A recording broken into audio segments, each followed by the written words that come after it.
Soyez bénis encore, c'est toujours la formation. Le but, c'est que tu comprennes. Alléluia. C'est que tu comprennes ce qu'on appelle la croix et la résurrection de notre Seigneur Jésus-Christ. Alléluia. Je suis content toujours, je suis encore en vie, je ne suis pas encore mort. Et je suis content de mon Dieu qui me donne toujours la vie et que Dieu vous bénisse. Nous sommes en train de voir pourquoi le ministère des apôtres a explosé. Pourquoi leur ministère, il y avait tellement de convertis, 5000 personnes, 3000 personnes. Et nous avons parcouru tous ces passages pour te montrer que Jésus-Christ est ressuscité. Alléluia. Nous prenons le 1 Corinthiens, on va faire un résumé. Comme quand je finis les enseignements, je fais toujours des résumés. 1 Corinthiens 15, verset 1. Il dit, je vous rappelle, frères, l'évangile que je vous ai annoncé, que vous avez reçu, dans lequel vous avez persévéré. Donc, Paul dit qu'il a reçu l'évangile. Jésus a dit quoi? Allez partout, faites de toutes les nations des disciples. Enseignez-les ce que je vous ai enseigné. Donc, ça veut dire que l'évangile a été transmis à Paul. Et c'est la même évangile que Paul nous a transmis. Nous sommes les païens, les nations païennes, c'est Paul qui est c'est lui qui nous a évangélisés. Donc, c'est ce que Paul a reçu qui nous a transmis. Alléluia. Donc, Paul s'attend à ce que nous la recevons et nous persévérons dans l'enseignement là. Dans le verset 2, il dit quoi? Et par lequel vous êtes sauvés si vous le retenez tel que je vous l'ai annoncé. Si vous retenez ça là, vous êtes sauvés. Autrement, vous aurez cru en vain. Donc ici, il n'est pas encore clair encore. Il dit vous avez cru en vain. Il n'est pas encore rentré dans les détails. On va aller verset 3. Il dit, je vous ai enseigné avant tout, comme je l'avais aussi reçu, que Christ est mort pour nos péchés, selon les Écritures, qu'il a été enseveli et qu'il est ressuscité le troisième jour, selon les Écritures. Donc, Paul est en train de nous dire ce qu'eux, ils ont prêché à leur temps. La croix de Jésus-Christ, l'ensevelissement et la résurrection de notre Seigneur Jésus-Christ. Paul dit que si dans tout ce qu'on nous a enseigné là, les trois là ne sont pas mentionnés dedans, notre foi là est vaine. Donc Paul vient doucement pour nous dire pourquoi il dit ça. Et quand nous arrivons au verset 12, il dit, or, si l'on prêche que Christ est ressuscité des morts, comment quelques-uns parmi vous, les prédicateurs, les hommes de Dieu là, disent qu'il n'y a point de résurrection des morts. Ah! Pourquoi Paul peut dire ça? Depuis que tu es à l'église là, est-ce que tu sais qu'il y a des gens parmi nous là qui disent que Christ n'est pas ressuscité? On a dit que Christ est ressuscité. Comment on les attrape? Il dit, verset 13, s'il n'y a point de résurrection des morts, Christ non plus n'est pas ressuscité. Vous voyez, s'il n'y a pas de résurrection des morts, Christ aussi n'est pas ressuscité. Donc ça veut dire quoi? Il n'a pas pris nos péchés. Donc voici des prédicateurs qui arrivent que pour le péché de tes parents là, il te faut une offrande de taureau, une offrande de mouton, une offrande de cabri. Ce qu'ils disent là, ce n'est pas que c'est mensonge. Ça c'est Christ à la croix. Il est mort, il a porté nos péchés, il est mort, il n'est plus là. Satan dit en bon, comme il est mort là, vous allez payer ça. Donc, ces prédicateurs qui sont parmi nous là, nous disent que Jésus-Christ n'est pas ressuscité pour nous. Donc, il faut envoyer ton offrande de rachat et puis on va prier pour toi. Quand on va prier pour toi, il y a un semblant d'aller pendant un moment. Tu peux avoir enfant même, peut-être 12 ans, mais tu n'as pas enfant. Et tu as fait offrande, tu vas avoir enfant. Quand j'ai fait mon offrande là, Voilà ce que Dieu a fait. Donc, Paul dit que cette foi est vaine. Ça ne t'envoie pas quelque part. Elle est vaine. C'est de ça que l'apôtre Paul parle. Que la prédication est donc, notre prédication est donc vaine. C'est-à-dire, parmi nous, il y a des gens, même il faut fouiller dans tout le pays même. Sur 100 personnes, pasteurs, tu vas croiser. Toujours, il faut faire ton offrande. Et l'offrande que tu apportes là, je ne dis pas que l'offrande est mauvaise. Suivez mes messages. Moi, je t'amène à comprendre la parole. Le verset 15, il dit, je trouve même que nous sommes de faux témoins à l'égard de Dieu, puisque nous avons témoigné contre Dieu qu'il a ressuscité Christ, tandis qu'il ne l'aurait pas ressuscité si les morts ne ressuscitent point.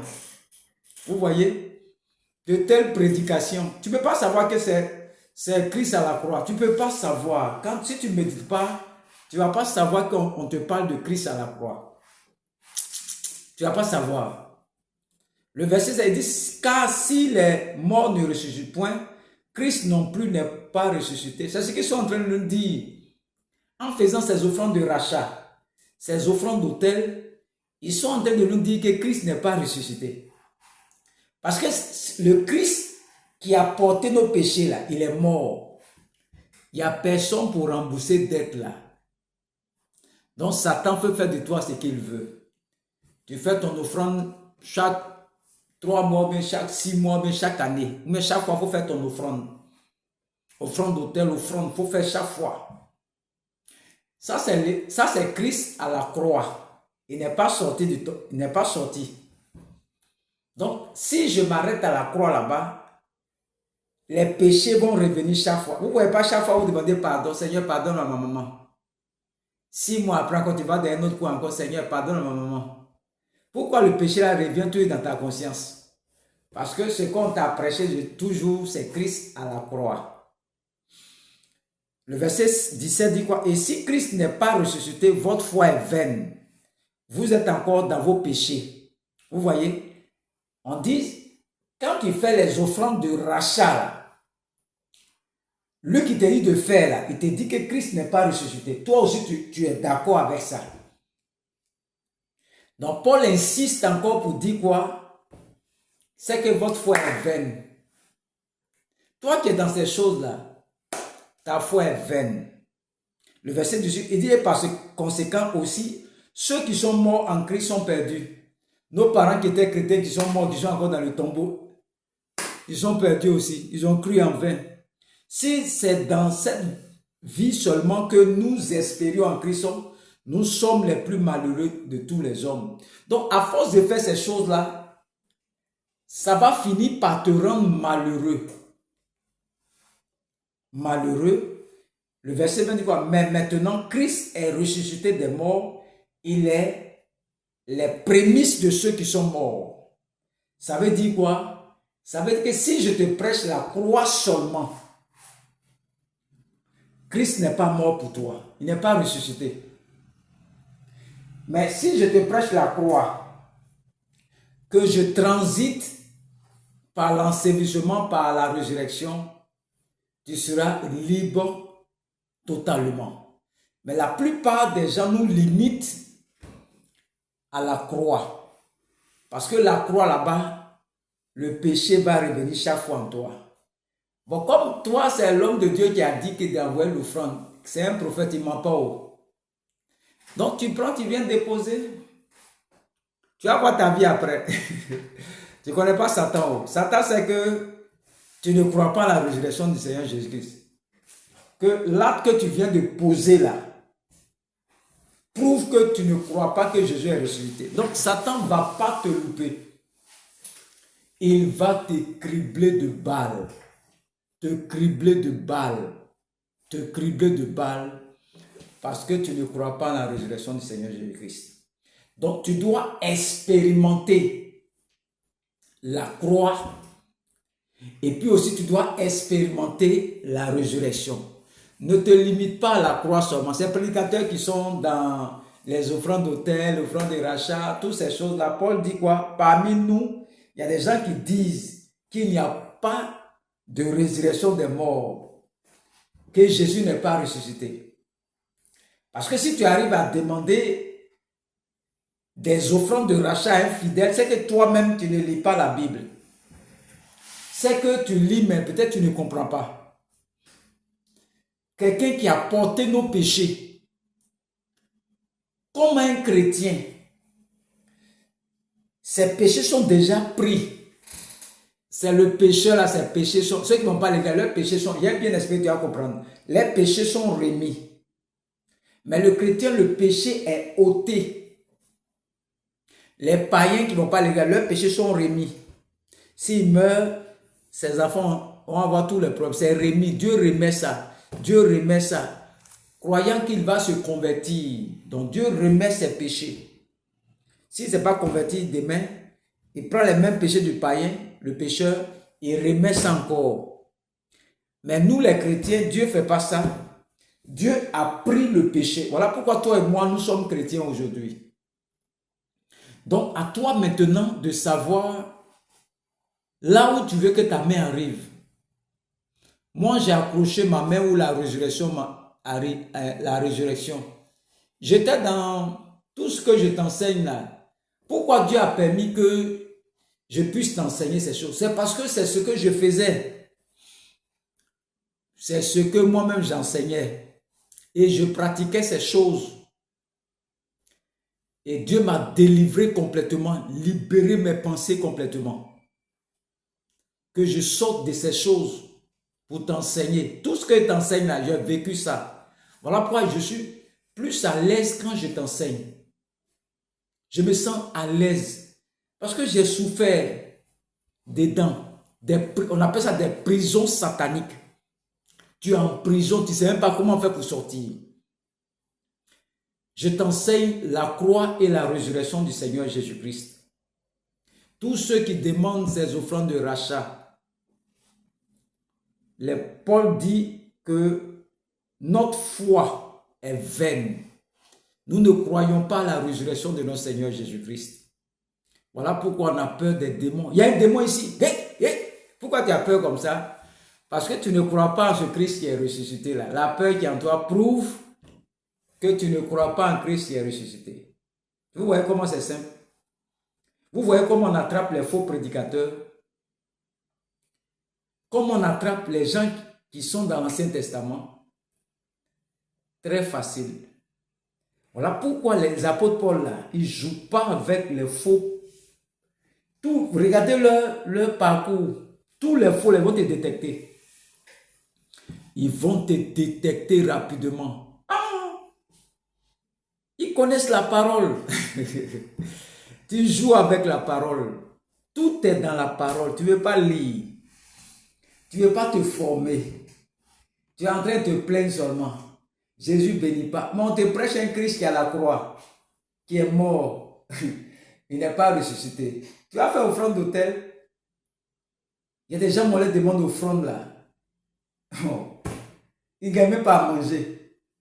Pour payer même sa maison, c'est pas là. On dit si tu sèmes beaucoup, tu vas recevoir beaucoup. Des évangiles bidons comme ça. Paul dit ça là, ça ne donne rien. Il faut aller déposer 1 million sur l'hôtel. Même il faut avoir concours de ligne là. Tu vas voir ce qui va t'arriver après. Satan, c'est lui qui ouvre. Il va ouvrir. Comme tu es rentré dedans, il va t'accueillir. Après, il te chicote encore. Il n'y a personne pour te défendre. Tant que tu n'as pas déposé ton offrande, il n'y a personne. Il faut avoir ton offrande d'abord avant qu'on puisse prier pour toi. Ça, c'est Jésus à la croix. Ça, là, ça ne donne pas la vie. Ça, c'est un système qui va te fatiguer. Mais ce que je t'enseigne, je t'envoie plus loin à la résurrection. Tu es libéré. Donc, vous voyez comment Jésus a dit que tout est accompli parce qu'il est ressuscité. Il a payé le prix pour nous. Il est là pour nous justifier. Quand Satan vient, il est là. Mais quand tu vas dans les offrandes de rachat, ça c'est Christ à la croix. Christ à la croix là ne peut pas te sauver. Parce qu'il est mort. Un mort ne peut pas sauver un mort. C'est quelqu'un qui est vivant qui peut sauver Donc c'est la résurrection de Christ qui nous donne la victoire sur les démons. Aujourd'hui, on parle des démons, on dit sorcier fait malin dans certaines églises. C'est les églises qui sont à la croix là. Faire offrande d'autel, ce sont ces églises-là que Satan règne dans ces églises. Parce que vous ne croyez pas à ce que Christ a fait pour vous à la croix et à la résurrection. Donc vous invitez Satan maintenant à prendre possession de ce ministère. Donc j'exhorte tout le monde à arrêter ces offrandes d'autel, ces offrandes de rachat, d'autel. Tu vas fatiguer tes fidèles. On dit votre foi est vaine. Votre foi est vaine. Votre foi est vaine. Nous sommes tous dans la semaine. Il faut t'abonner. Tu vas écouter enseignement que toi-même tu as dit vraiment le monde là. La Bible est tellement sainte. C'est nous-mêmes les hommes, on a compliqué ça. À notre profit. Que Dieu vous bénisse. Et que le nom de l'Éternel soit. Nous sommes toujours encore ensemble. Il y a toujours des enseignements jusqu'à ce que je sois fatigué cette nuit. Aujourd'hui, c'est le 20, on dirait. Nous avons enseigné toute la nuit. On va enseigner seulement. Si je peux aller qu'à 2h, 3h, 4h du matin, j'enseigne. Que Dieu vous bénisse.